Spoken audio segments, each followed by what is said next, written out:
এইখানে এদের খাবারের মেনু চার্টটা একবার দেখে নিন। এই হচ্ছে menu chart, Chinese, Indian, south Indian. তো বন্ধুরা, অফিস ডেলি ব্লগে সবাইকে স্বাগত। তো আমরা সেদিন সায়েন্স সিটি চলে গেছিলাম ফ্যামিলির সবাইকে নিয়ে।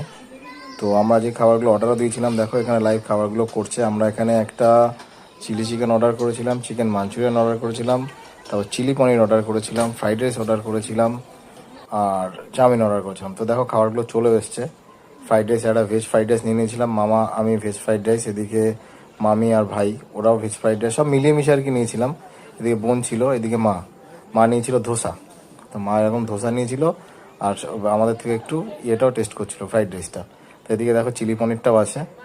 তো এই ছিল সব খাবার দাবারগুলো, তোমাদের একবার দেখিয়েও দিই। তো দেখতেই পাচ্ছ খাবার দাবারগুলো। তো ওদিকে আমার ছোট্ট ভাগ্নি, সেও খাচ্ছিল নুডলসটা। তো খাবারগুলো কেমন কি একটু আমি খেয়ে তারপরে তোমাদের সেটাও বলবো কেমন কি খাবারগুলো ওভারঅল। তো এই ছিল খাবারের সব মেনু, এই আমার প্লেটটা ছিল। তো ওদিকে সবাই খাবার শুরু করে দিয়েছিল, কারণ সবারই খুব খিদেও পেয়েছিল, যার জন্য। তো ভাইকে জিজ্ঞেস করলাম কেমন হয়েছে, ভাই বলছে খুব। ফাইনালি খাওয়া দাওয়া করলাম। তো খাওয়া দাওয়াগুলো এতটাই বাজে, মানে আমরা chicken Manchurian, veg fried rice, chicken fried rice, তারপরে হচ্ছে ভেজ নুডলস।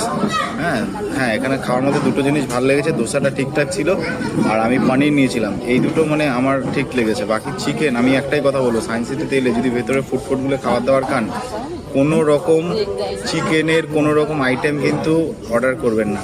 সিরিয়াসলি হচ্ছে ভীষণ বাজে, আর সব কিন্তু ফ্রিজারের চিকেন, একটাও মানে টাটকা কিছু পাবেন না, সব বাসি। ঠিক আছে, এই হচ্ছে ব্যাপার। ঠিক আছে, চলুন।